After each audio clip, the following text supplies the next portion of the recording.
Preparing to live stream the meeting. 1 2 1 2 YouTube, can you hear us? Can you see us? Let's hear it from the live chat. Mic check, mic check. Let's see. Oh, I got a notification on my phone. I wonder who's going live. Hello, hello. Oops, internet. We have one viewer. Okay, I'm sure they're going to pile in. Here we go. Yes, Paradoodly, we hear you. Awesome. Hi, Paradoodly. Ladies and gentlemen, we are live. Paradoodly said she can hear us, and I'm here today with my friend and fellow software developer, Donovan. Donovan and I are rocking some green screens right now. He is coming to us from Michigan, the great Midwest. And today for the next hour or so, we're going to be talking about his coding journey. He's 100% self-taught. He's currently employed, so he has a lot of experience to talk about with his work and how he trained up to this point. It's going to be a mishmash. So it's going to be kind of an interview, a question and answer session. We're also going to take some of your questions. So without further ado, meet Donovan. Donovan, give us a background about who you are and the beginning of your coding journey. Yeah, it's been a long journey. So yeah, like Candy said, I'm Donovan Brown. I'm a self-taught software developer from Michigan. I have about 5 years of experience. I started off as a computer support technician. I am currently CompTIA A+ certified. And what made me switch careers was this video I saw on YouTube years ago called What Most Schools Don't Teach. Very inspiring video. If you haven't seen it, I highly encourage you to go check it out. It definitely inspired me to change careers and wanted to get into coding. So from there, I just been learning online, and I've been self-taught, going to meetups, teaching, working in the industry, doing a little bit of freelancing, volunteer work for like creating websites. I've done a lot of things. It's really hard to kind of like keep up with everything, but I've done a lot. So awesome. And you said your CompTIA is certified, and what else? CompTIA is certified, and yeah, that was it. Okay. As a computer support technician. So, cool. Yeah. So you started out with in a support role, and then you kind of evolved into full-fledged software developer, web developer. How did that support role help you to become the developer that you are?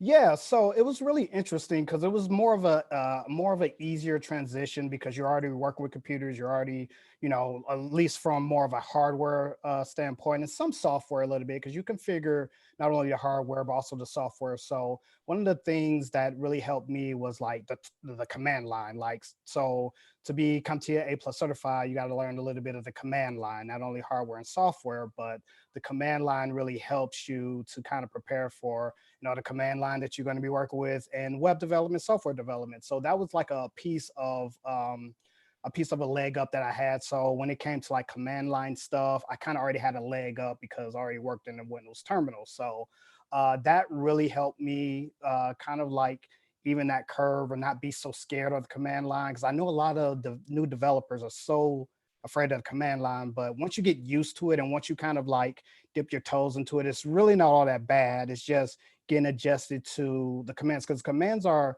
pretty straightforward and simple once you do it a couple of times. So it's all about just doing it and getting your feels in for doing it. So yeah, because that was one thing with me early on. I was really interested in Linux. And I had this perception that it was a completely command-based operating system, which is not true at all. If you depending on the flavor, most of them have the graphical user interface and the desktop and all that.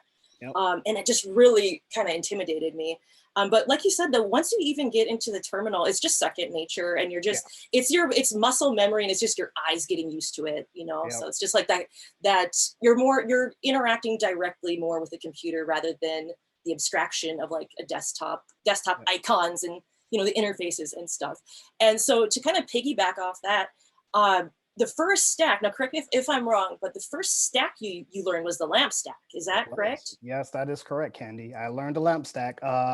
So yeah, it's kind of funny because like the lamp stack kind of helped me form the logical like building blocks to learn programming. So like, you know, object-oriented programming, data types, that sort of forth.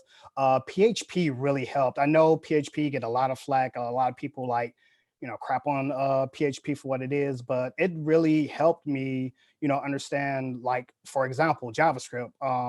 You know, when I first was trying to learn JavaScript, I actually hated JavaScript. I liked PHP more because it was just a little bit more easier to grasp and understand, but that helped bridge the gap towards me learning or picking up JavaScript a little bit better. So for what it's worth, I think PHP is a great like beginner language. I hear also, you know, Python is a great beginner language, but for me, it was PHP. So, Mhm. but yeah, so I would like, you know, um, I bought this course online on Udemy when I first started to learn how to code. It was by Edwin Diaz. He taught a PHP course, really, really good. So I picked that up, and then he touches on SQL.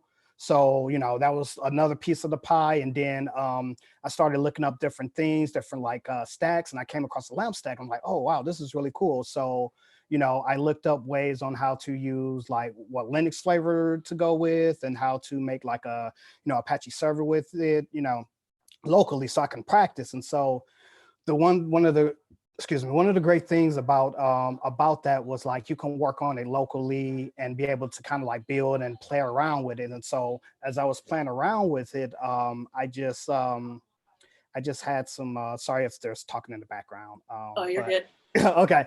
So I had basically this like the server, and I would just basically just work with it. Like I will use like, you know, the read, write, update, delete. I'll practice those over and over again until I get a hang of it. And then once you get a hang of it, everything else kind of falls into place because you're learning how to manipulate a server or a database, right? Using PHP and using MySQL, writing queries, and then that kind of like bridged the gap of writing queries from like SQL, you know, MySQL, SQL server. So it's just kind of like all of these like little pieces that just come together eventually once you start get rolling. And again, it's not going to come overnight, but it does like lay down some of the foundations for you to kind of get into like an advanced level.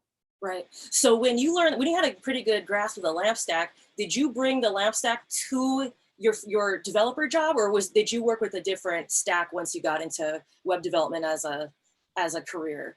So, truth be told, well, a little bit after I started learning the lamp stack, I got into WordPress actually. So I was big into WordPress. What was it? I bought another Udemy course after Edwin's course. So Brad Traversy, shout out to Brad Traversy. He's a really awesome guy. Yep. Um, he was working for a company called Eduonics, and so That's right. I bought his Eduonics course on WordPress theming. So I learned how to build WordPress themes. And so, you know, in WordPress, you're constantly working with PHP and MySQL. And so with that said, I was just kind of you know, working with WordPress, and WordPress is just so easy to like use and be able to manipulate. So I would use that to kind of like build on my PHP skills. And so with that, I was just applying to like PHP jobs and WordPress jobs. So from there, I was working for a small agency near where I live, about maybe like an hour or so. And so I was doing like PHP, MySQL, database cleanups, and advanced WordPress stuff, and a little bit of what's the other CMS?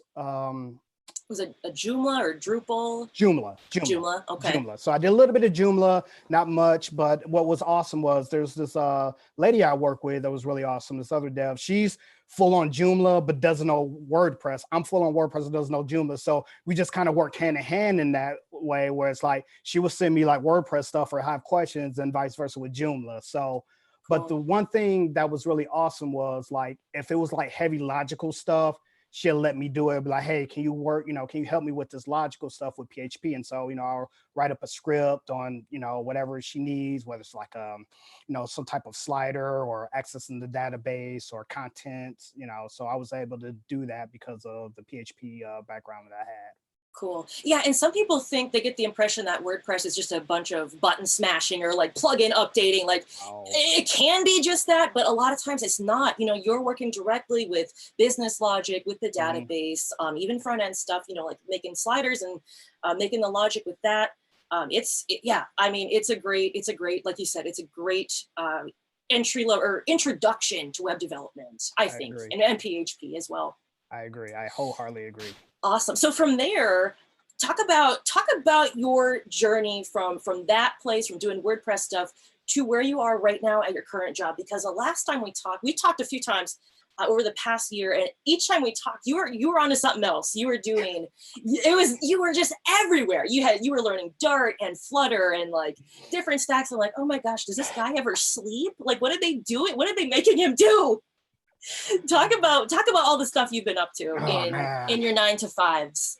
Yeah, well, it's one of those things, I feel very fortunate because, I didn't have a lot growing up. And so it was just more so of the drive, like, you're kind of driven by kind of like your own success. Because I didn't have a lot going on growing up. And, when I kind of graduated high school, the economy was bad, like in the 2000s, early 2000s, like the economy was really, really, really bad. And, Mhm. I couldn't find a job to save my life. And I was just like, you know what, I got to figure this out. And that taught me a hard lesson where it's like, I want to be always in demand. So what can I do? And at first it was computer support. Then it's like, I'm kind of getting fatigued from this. So I'm just going to move on to web development. I saw that video on YouTube, most schools don't teach. And so from there, after the WordPress and PHP stuff, I started doing like contract work. Like, so while I was doing the WordPress stuff, I got into like some JavaScript, vanilla JavaScript, and then I started to get into Angular and Angular work. And so I was teaching myself Angular. Bought Brad's course on Angular front to back. That helped me tremendously. So that landed me a role at another software development company as a junior Angular developer. So I worked there for 4 months, and then from there, I was doing some teaching and kind of like learning other things through Udemy and through, meetups, teaching at meetups. And Yeah, it's kind of been kind of crazy because, I will always work on something typically on the weekends. Like if I'm volunteering, I'll typically volunteer on the weekends because, I have a 9 to 5 that's Monday through Fridays. And so weekends I would volunteer. So it'd be like at least like some type of code event happening. And so the way I kind of got spread around was pretty much through Twitter. So I will always tweet like, "Hey, I'm teaching for this, I'm teaching for that," and then other companies would like ping me like, "Hey, you want to teach for our, organization?" It's like, Wow. sure. So I Just would off of teach, Twitter. Just off of yeah, just Twitter. You off the got all Twitter. those responses. Yeah, yeah. Like, so it's kind of funny. So I'm gonna go a little bit back here for a second. So when I first started to learn how to code, uh, this was like, let's say 2012, 2013. There wasn't a lot of coding meetups and there wasn't a lot of opportunities to learn how to code online and boot camps as it is now. So I remember seeing this friend told me about meetups. And so I joined meetups, and then I saw this group called Girl Develop in Detroit. It's like, oh, this looks so cool. And I see pictures of like, girls and, different girls learning. I'm just like, oh, I want to join it so bad. But I was really shy and hesitant because I thought it was a girls only club. Right. And I was like, well, I don't know if they allow boys or if they're going to think I'm trying to like, hit on women, which, I just want to grow and be around like-minded developers. So that wasn't really my intention. So I was like, you know what? Well, what could they say? If they say no, maybe they could point me in the right direction or point me to an alternative club that I don't know about or secret society for men. I don't know. And so I clicked that join button. I was like, let's see what happens. So Yes. a couple of days later, I got a welcome from now I work with her, Leanne Dreets. She also works at Detroit Labs. So she sent me an email. She was like, hey, welcome, Donovan. This is a group catered towards women, but boys can join. So welcome. And so I took full advantage of that. I went there, took a couple of classes, got inspired to be a teacher assistant or a teacher helper. So I taught for a couple of those, and then I got inspired to actually teach there and teach some classes. So I lead taught like stuff that wasn't being taught at Girl Develop Lead. Like one of them was Bootstrap. So I did an intro to Bootstrap course, and no other instructor in Girl Develop It taught taught a Bootstrap course. So it was kind of like this, like, hey, here's Bootstrap that's never been taught before. And so that just kind of snowballed. And so when I tweeted about that, like all these other like different organizations was reaching out to me locally, or just like, hey, teach for our program. It's like, yeah, so if it fit within my schedule, especially on the weekends, 10 times out of 10, I will, if there's no conflict with, what's going on with my schedule, or if I'm already, volunteering for another organization. So yeah. Cool. So your attitude really went a long way, because Girl Develop It, you're thinking, oh, are they even what are they gonna say? But you took the chance and they said yes. And it really, it helped your career in numerous ways. So I think that's an important thing for people to remember too, is that there are risks involved. We're putting, sometimes whatever. You could throw any risk insert in this sentence, but just by reaching out, you continue. You continue to have opportunities thrown your way, and just by putting yourself out there. Yeah, so absolutely. Cool. So let's talk about, you're talking about this volunteering and doing these things on the weekends and stuff with these new developers. With all your experience with volunteering, what are some typical pain points you see with new developers? Well, it's kind of interesting because, I'm also, a teacher, I teach, I instruct. So, you can run into some people who are like, for me, with kids and high school students, some of them are interested and some of them are not. So, and it's just like kind of like their parents or brother and sister kind of force them to do this because they just don't, want to do it. Or so that can kind of be a little bit of like a struggle, or like something that's difficult to kind of like, kind of fight against, or not so much fight against, but kind of get them involved, to get them motivated to want to do coding.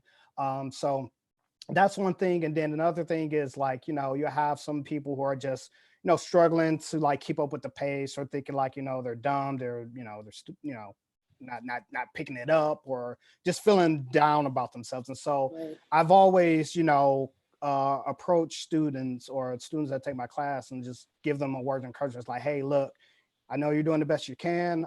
Let's break it down. Let's talk after. Like if there's something you're having trouble with, let's talk about it. Let's work together on this. But typically, I'm very like not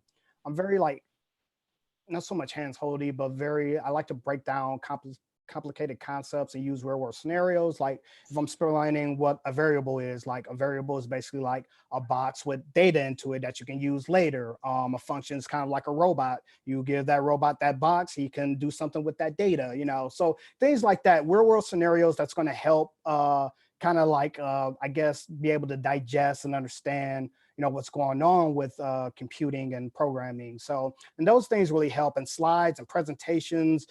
Typically, most people who take my classes and take my courses when I'm volunteering don't feel as lost. And if they do, typically there's other kids or other participants that are willing to help, or they'll pair and program, or I'll just re-explain what's going on, or or just talk about the concepts again, and just break it down to the best of my abilities. But yeah, those are like one of the 2 points where it's like kids who really don't want to do this, and then there's some people who just don't get it and just feel like they're just not smart enough, if you will. Right. So, Do you feel?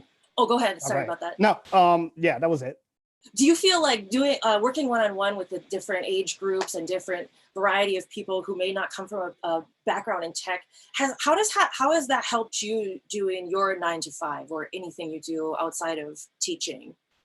Yeah, so for me, basically, it's kind of like in this field, you're going to be working with people. You're going to be talking to people. You're going to be communicating. You're going to be explaining. You're going to be teaching. You're going to be learning from someone. So by having those like people skills and be able to understand and relate and just being able to like give a person their, your undivided attention is really important. And that's going to help you out in the workforce, because you're going to be working with all types of people from different backgrounds, different like, comprehension levels, different like tech levels. So with that, with teaching, it's kind of like you're almost like, it's kind of like you are working in a sense. You're getting that experience. You're talking to people. You're working with people, and employers want to see that. They want to see that you can be able to talk to a person, be able to help a person, because teamwork makes the dream work, right? Right. Nice. So do you think, so I'm going to shift gears a little bit and go Okay. back to some of the different scenarios you face and some of the different work situations. So you had been for a while working on contracts. And Mhm. then can you kind of explain how that works? Yeah. So typically, contract is like you got different contracts. You got, long-term contract, contract to hire, short-term contract, freelance contract. I know there's an agency here in Michigan that does that. But you have like these different contracts. And so what could happen is basically you have an agency or a recruiter reach out to you.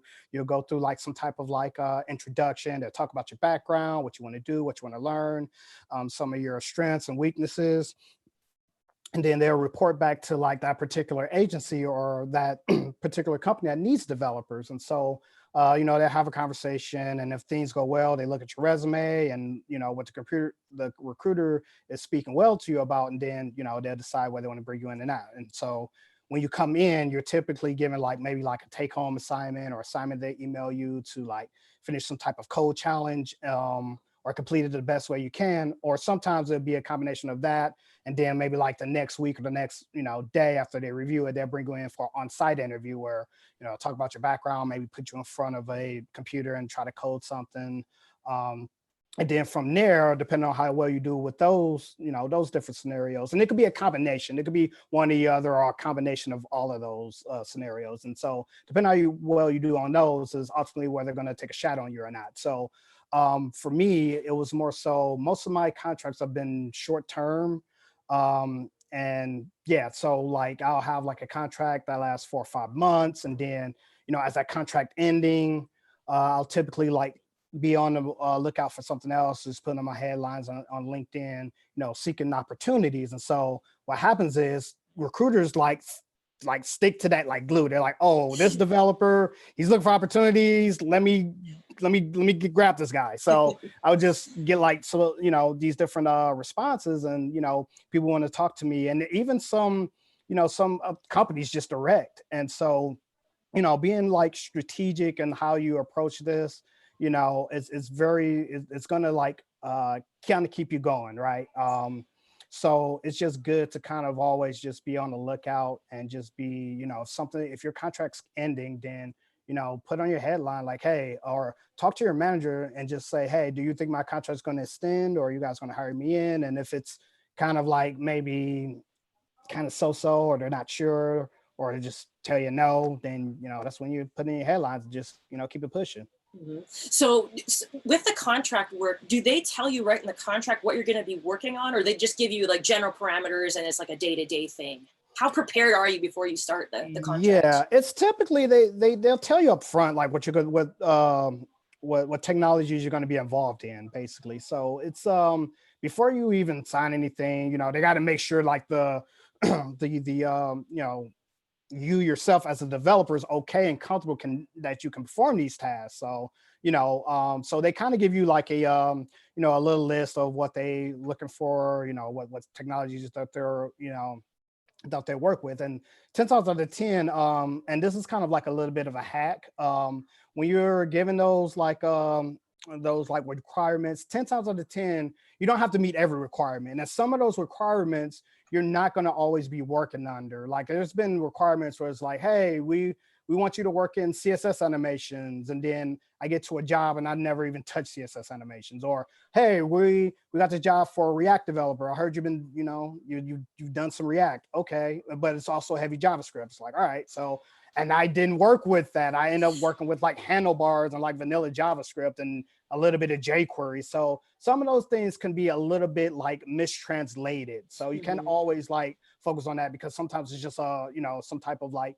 PR that's just trying to type up all of this and trying to figure out, because they're not as computer savvy or tech savvy. So it can be a lot of misinterpretation. So definitely take it with a grain of salt and be sure to ask those questions and follow up.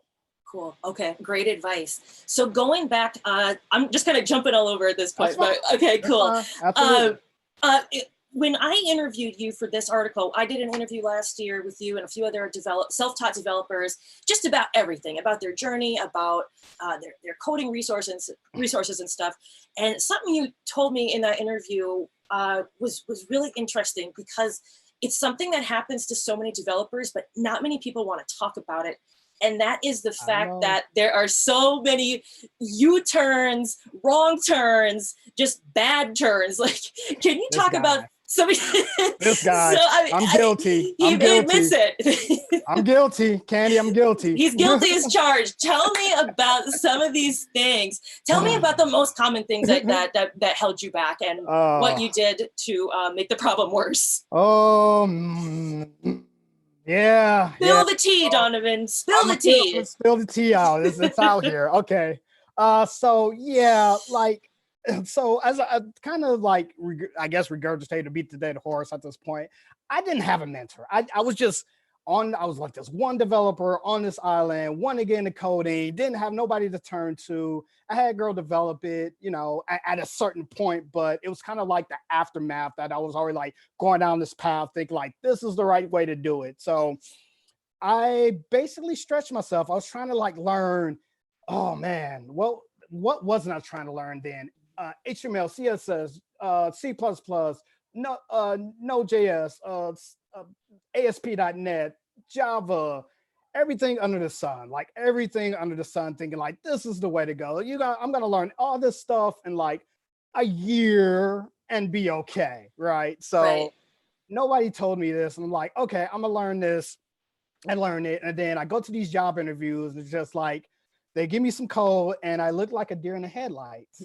This has happened multiple times where I go into these different job interviews and I'm just like lost. I'm just like, oh, and so I would go on these interviews and embarrass myself. And I'm like, well, what's going on? And I was like, maybe I need to try harder. You know, I'm a go-getter. I just got to try harder. And so I would just learn these things, get frustrated, go and jump to this other course, buy this other course for like 6 months. And I was just everywhere, Treehouse, Udemy, and just, you know, and not really stopping to think like, you need to really sit down, slow your brakes, and specialize into something. So I wasted. So in my interview, I said about 5 years, right? So I'm gonna break down that whole concept. So the first 2 years was kind of like me learning and kind of just figuring out what I wanted to do, or just assuming that you need to learn everything under the sun to be a great developer. And so after I was making those like those hard mistakes of just going to and just hitting those hitting points of like going to of like interviews, of just getting rejected and not reading up to snuff. That really just was like a waking up point for me, where it's just like, okay, I need to figure out what's going on. And so I'd stopped and it was like, okay, what do I want to do? I'm good at front-end development. So let me stop and do some front-end development. Let me learn the basics of HTML, CSS, and JavaScript and see where I want to go from there. And so I got good with that. It's like, okay, well, maybe I can learn something back-end. Now that I'm comfortable with these stacks, let me go into PHP. Let me try this a little bit, see how I like it. And so I'll try it a little bit. And if I like it, I'll go through it. If not, then I'll move into something else. So I went on to PHP, and I was like, and then I enjoyed PHP. And then I went on to like, WordPress. And so I learned a little bit of WordPress, and then, you know, and I just kind of like just started crawling a little bit and just figuring out what worked for me, stay in that for like, you know, a couple of months to a year, and then just evolve as I go. So it's like this evolution of like just taking those little baby steps and working with the technologies that are already been presented to me, or the technologies that I am very comfortable with. Right. So did you change your approach in that you cut down on your courses? Like, were you doing one course at a time when you decided, okay, right now I'm going to do front-end development? Was it one course or was it multiple? Oh yeah, yeah. So when I realized that it was one course, so Okay. I started off with a Udemy course called by Rob Percival called the Complete Web Developer course. Okay. And Yeah. so he went through like all of like front end technologies, a little bit of back end. So that's how I kind of got introduced to PHP. But I took it one step further, taking Edwin Diaz's course. So that really helped me to like kind of like ease up the tension and kind of like touch little like areas within Rob Versatile's course where I can expand. Where it's like, okay, do I want to expand in JavaScript? I can do that. Now that I have that little bit of introduction to JavaScript, I can buy a JavaScript course and just kind of take it to the next level. Or PHP or MySQL, because he had like these little sections of like different things to like start you off in a fundamental way of web development. And not only that, but his course offered, he owned like this web hosting called what's it called, Eco Web Hosting or something like that, where you get a Okay. free hosting for a year, and then after that it's like $6 if you want to continue on. So I started off just uploading sites and playing with databases, so that really like make the gears like turn and everything, and I was Yeah. just really building sites, and it was just awesome. So his course was really, really awesome. Nice. Yeah, and that's the thing. That's something that I noticed too. Like once I got my little shared hosting, it was like $2 a month or something. Mhm. But like having that freedom to just break everything and know that it's actually real world without working at a job, to have that safety net of just, okay, I can break this, it'll be okay. I can experiment with this, it'll be okay. I think that for me that was one of the big points where I kind of broke through from just going in circles with like courses and stuff. Like, okay, let's put this out in the wild and see Mhm. what really happens. Yep. So cool. And so then from there, did you start feeling more comfortable to go back to the interview scene and the interview circuit, or how did you know that you were ready to go back to interview? Yeah, so what I did was basically I started to do some volunteer work with not only teaching, obviously, and going to meetups, but also making sites for people. So I would volunteer for like friends and family, build sites for them, and kind of like work with them like if they were a client, basically. Just get jotting down requirements, mocking up those requirements, coding the site, showing what the client that I have, or who I'm volunteering for. And they'll just, look at it, give me feedback. And, it's just kind of like you're working with an actual client. So if you can't freelance, because freelancing was a little bit harder for me. So I just started off by going to people, friends and family who needed websites. And so, I'll build websites for them and they'll tell their friends and family. And so I would just, kind of like build on, or just kind of like piggyback off of other people that would tell their friends about me, like, hey, this guy, he's a web developer, he can make you a website. And so I just started doing that, and then I started charging a little bit. And after I got about like, I would say like 3 or 4 clients, I was comfortable with like applying to jobs, because that Mhm. was real world experience. Even though some of it wasn't paid, but that's experience that, hey, I talked to a client, I worked with a client, I looked at the requirements, I got feedback, I worked with someone. So Right. whether it's volunteer or paid, that's real world experience you can slap on your resume or your LinkedIn. How big of a difference? I mean, you kind of already explained it, but just to be very explicit, how big of a difference is it between working on a project in a course and then doing something like volunteering for building a site? So it's a little bit different. I would say it's drastically different. And the reason why I say that is because in a course, you're kind of like being handhold, right? You're kind of like going through, you're following the instructor, you're coding with the instructor. The instructor has everything laid out and everything is perfect, right? Typically, if you don't have bugs, or if, something don't go wrong where the course is outdated. Mm. With like working with a client, the thing about it is like, you're kind of like, you don't have those hand holding moments, right?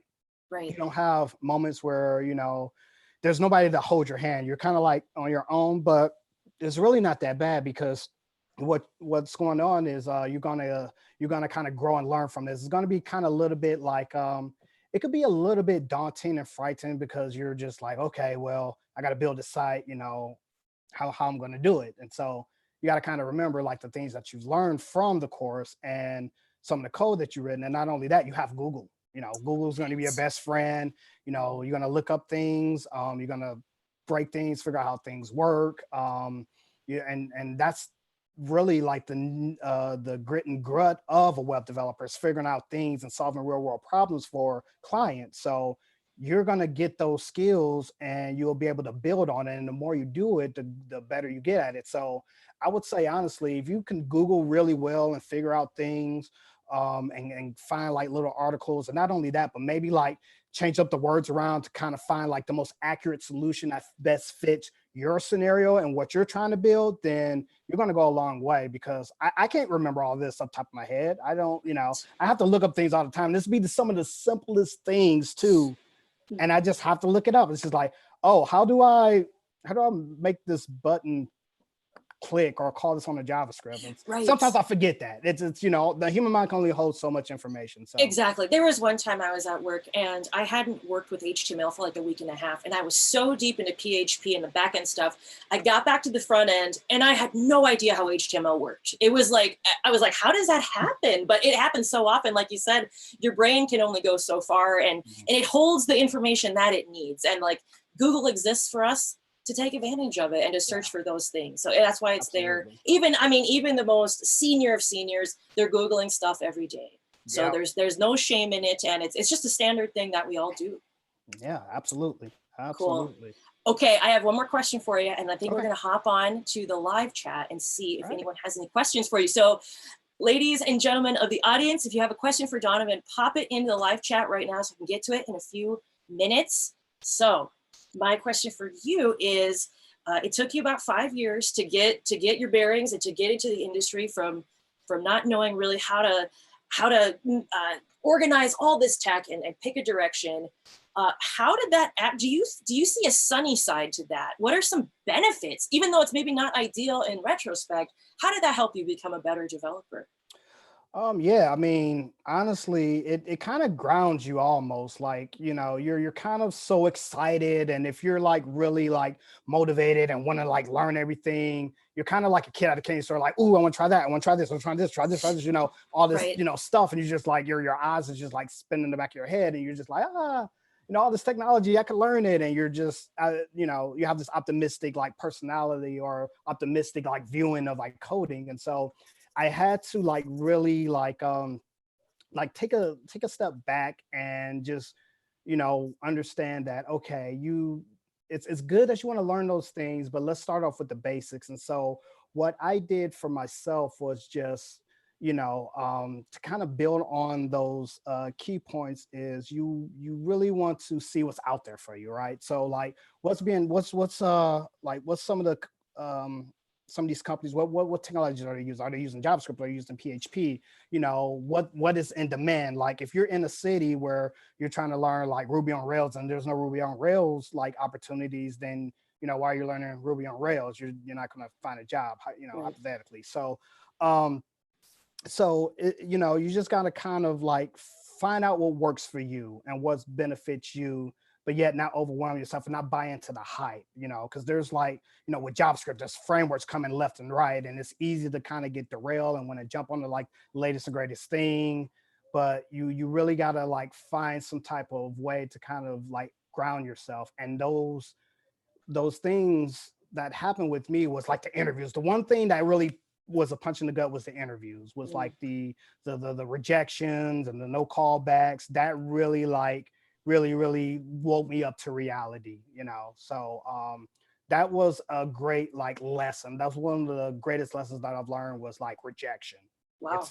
But it saved me so much time that I could have just been keep going and going down this rabbit hole and not get anywhere, and not be where I am today. Right. Okay, awesome. Let's go to some questions here. I got a question from Hologram Nunchuck for Donovan. What sort of tasks were you given for your junior dev jobs?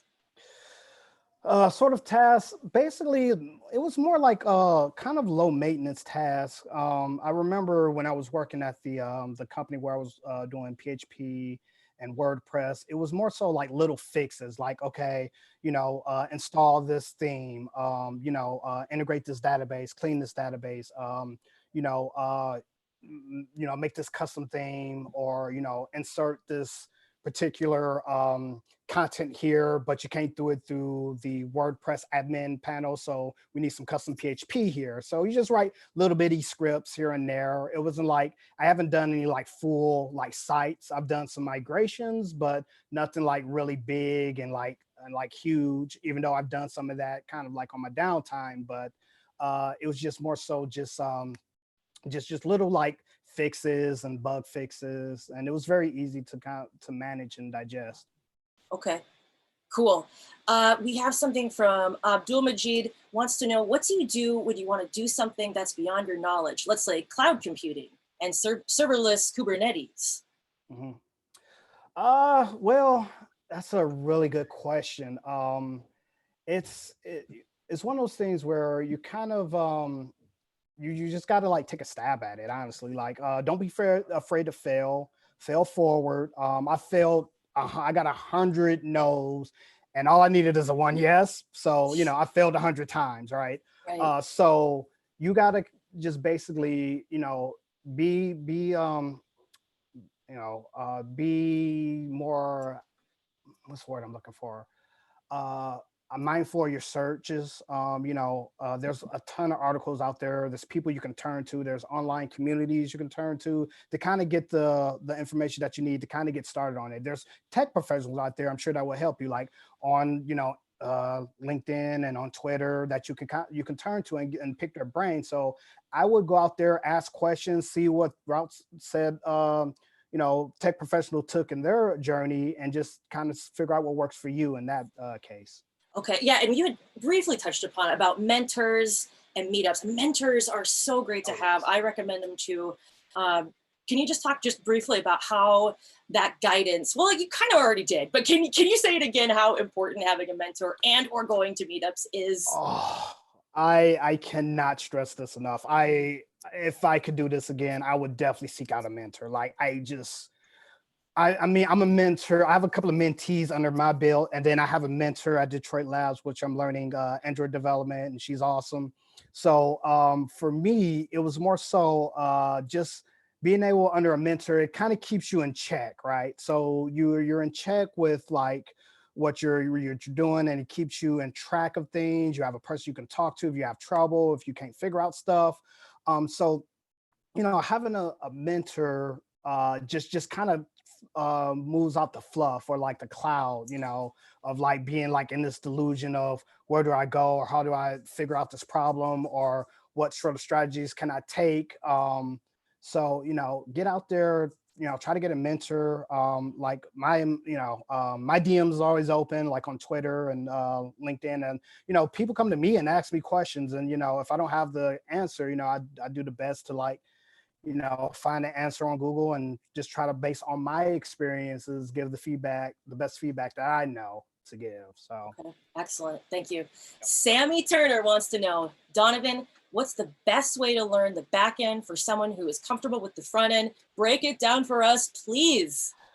the best way to learn the back end. So my personal experience is it was the lamp stack for me. Like PHP was just so easy to learn. Again, learning those read, write, delete, update, CRUD operations. Once you learn those CRUD operations, like everything else kind of like follow suits, right? So like when you're working with like a lamp or a mean stack or a MERN stack, they're kind of doing the same operations, read, write, update, delete.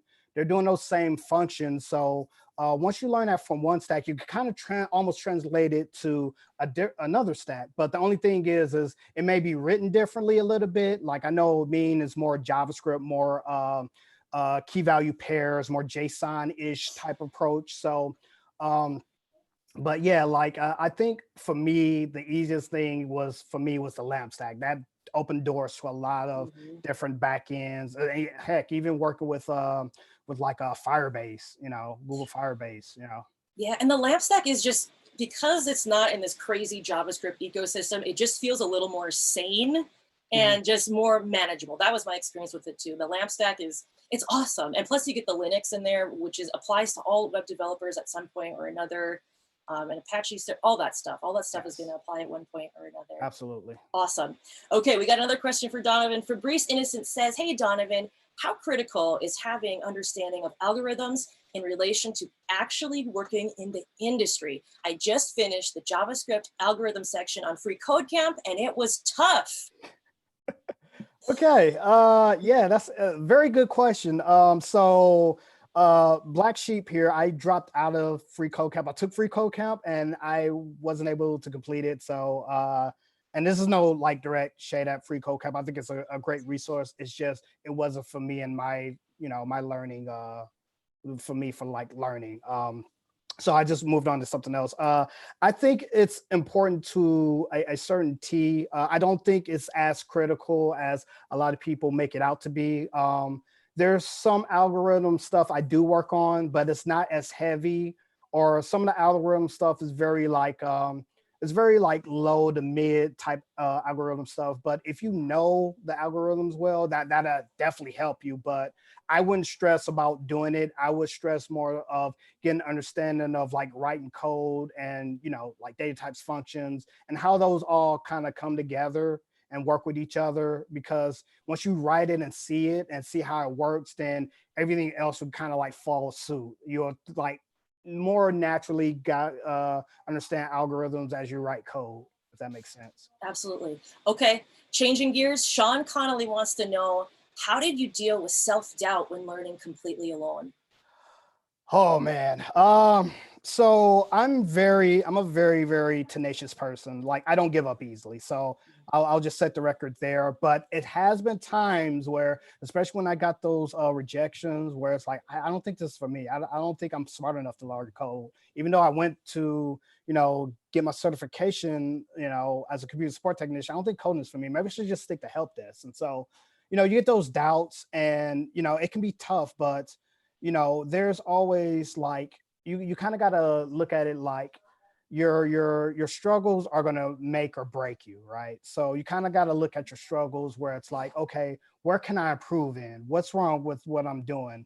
One thing that I like to do when I go to interviews, and if I get a rejection level, I started just now doing this as when I was interviewing, more so at the tail end of, not a little bit after I got hired in the Detroit labs, is, if I get a rejection, like the interview didn't go well, I didn't do well on the coding exam or the test, I'll follow up and be like, hey, I appreciate the feedback and I'm sorry I wasn't able to, meet the expectations, but what are your feedbacks that you think I was weak in, or what's some of the constructive criticism you can give me? So therefore I know like what this particular employer is looking for, and I could kind of like take that and be able to just self-correct myself and learn more of things that I need to learn that I was weak in, or areas that I was weak in, whether it be communication, working on code or JavaScript, whatever the case may be.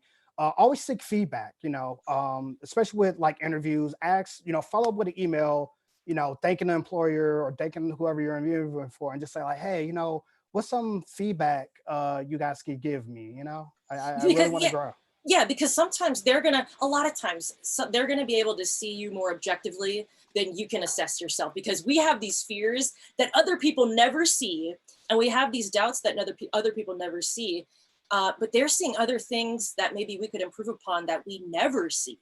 Yep. So yeah, getting that feedback is definitely a good thing in my experience as well. Lawrence wants to ask you, at what point did you know you were ready to approach small local businesses to work on those real world projects? Yeah. So I'm sorry, repeat the question one more time. At what point did you know you were ready to approach small local businesses to work on those real world projects?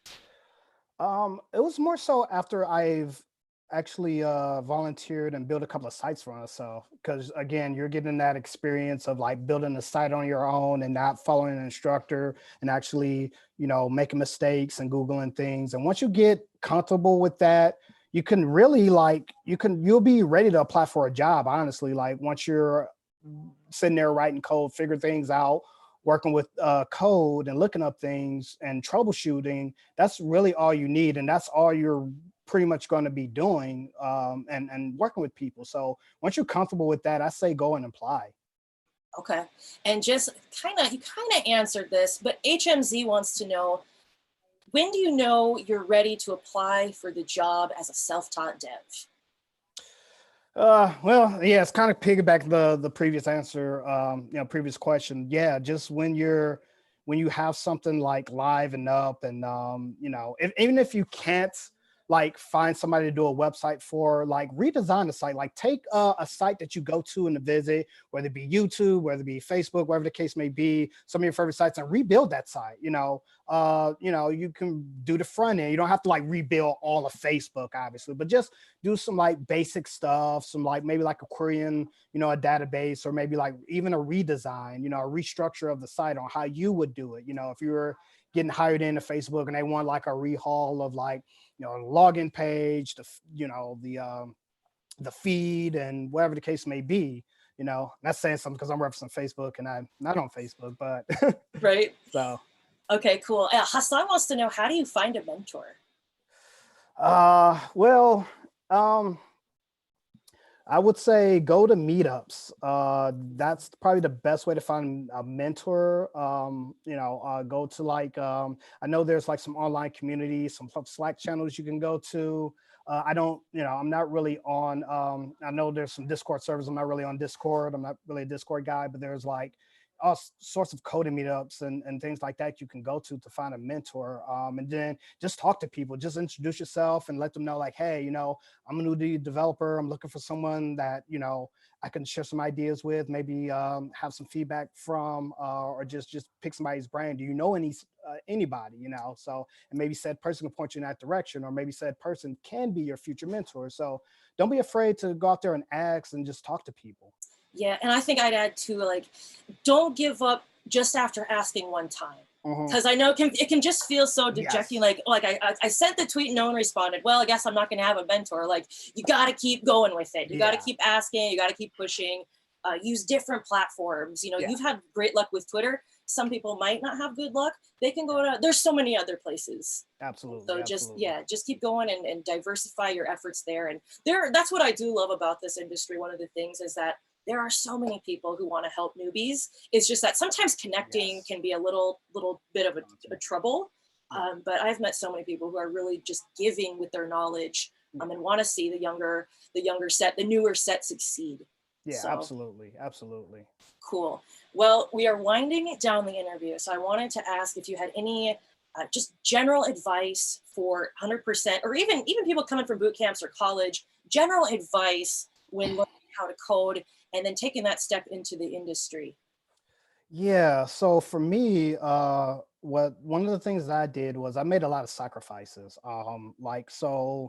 If you can't tell by the Zelda hat and the Gengar mug, Pokemon mug here, I'm a huge gamer, right? So, and I like comic books, like anime, stuff like that. But I sacrificed a lot of that stuff to learn how to code. So for me, learning how to code is, taking a couple of hours out of your day, whether it be 30 minutes to a couple of hours, and really learning, like really set some time out, whether you have to like go like yourself into a room, go to a coffee shop, and just really trying to put in the effort to learn how to code and to make an investment towards yourself. And it can be daunting because you may have some friends and, different influences that want to steer you otherwise. And so for me, with those influences, I decided to ditch Facebook. I deleted Facebook because there were a lot of like people who were just, just really toxic. Not all of them, but just, just people that I didn't really vibe with a lot, or it's just, people who, post like silly things where it's like, okay, this is irrelevant to me. I don't really need to be looking at this. So I just like shut down Facebook, and I will always be on Facebook looking at stuff and want to post stuff, want to engage with people. So I was just like, okay, well, this is not really helping me. Let me shut down Facebook and focus on coding. And so I did that. I've been off Facebook since 2017, and my focus has been really, really good. So, ditch the distractions, whatever you have to do, and just focus on coding. And then not only that, but also be tactful you know, you don't have to code 24/7. Don't do that because you're going to burn out, right? So reward yourself. It's okay to like go out, you know, go see a movie, you know, play video games, watch Netflix, but just be tactical on how you do it. You know, spend a couple of hours a day, if you can, coding, and just, you know, learn how to code, and then reward yourself. Maybe on the weekends, or maybe, you know, after you're done coding, go out, have fun, whatever the case may be, hang out with your significant other, you know, girlfriend, boyfriend, whatever the case may be. And, you know, just be on a set schedule, be disciplined and be on a set schedule. And that's going to be a challenge for you to do. But being on those set schedules really help. I know for me, and I mentioned this a couple of times in the chat, I was using the Pomodoro technique and that was helping me, but I took it a step further. So my personal Donovan-ified Pomodoro technique was the Donovan-adoro. The Donovan Promo technique was me, what I just said. Out of Monday, okay, so this will be my schedule. So Monday to Friday, if I say, for instance, I've been unemployed. So I've been, you know, if I was unemployed, I'll take like 4 hours out of the day to learn how to code. Between those days, whatever day, whether it be evening, morning, wherever the case, no more than 4 hours, right? I'll set those 4 hours, work on it, work on code, and then I will go play video games or I'll go hang out with my friends, you know, and just relax or whatever and get away from the computer because you don't want to burn yourself out. I burn myself out. And I also, another good point too is try to code when you have like energy or when you're up to coding. Like if you're sick, for me, if I'm sick or if I'm really tired or fatigued or stressed, I can't really focus on coding or learn coding very well. So just make sure you're at like a good point where you can code. And if you're feeling tired and you want to code, just take a nap, maybe take a power nap and then get back into coding, or maybe just take that day off. Like I've done that myself and that has helped me focus on work wonders. So just be very strategic on how you want to do this. And again, you're accountable because you're alone and you don't have really anybody, right? So you got to kind of like really put your, like whip yourself into getting into these type of routines. It's going to be challenging, but it's going to take some time. So don't feel so bad if you slip up, if you're given to temptation. I've done it before where it's just like, you know, a new video game comes out, I play it all day. I'm like, I'm gonna learn how to code eventually. And I just play the game all day, and my conscience kind of eats at me. It's like, Donovan, what are you doing? Get back to business. Right. So yeah, just be mindful of that. Okay, the time management and discipline with distractions. And some of these things, I know the social media thing, this is my thing with social media. Like I'm hooked on Twitter. I've been trying to give up Twitter. Fortunately, I just use it for like business purposes, but I'm still like, I follow 4 accounts and I'm on there like 6 times a day. I'm like, what am I doing? So it's just like, just having to remind yourself to get out of the habit. Fortunately, I don't check it nearly as much, you know, it's a process. It's not going to happen overnight. Like, well, I'm cured of social media, or I'm cured of this distraction that's maybe not healthy for me. It's a process. And like you said, if you go back to it, it's not permanent. Right. So, you know, don't beat yourself up. And sometimes we do need breaks. Like Donovan was saying, reward yourself, go out to a movie, play a game, just recharge. Because as we were talking earlier, burnout, it's not a good thing. And I've talked about this on the channel many times too. It's one of the worst things that can happen to you. I mean, it will make you physically sick. And it makes a lot of people not want to ever do this again. And unfortunately, some people don't ever do it again. Yeah. So when you sense the burnout, it's fine to back off. Yeah, so absolutely. Developers, I want to thank you for tuning in tonight for the special live stream with my friend and web developer, Donovan. He has such an inspiring story.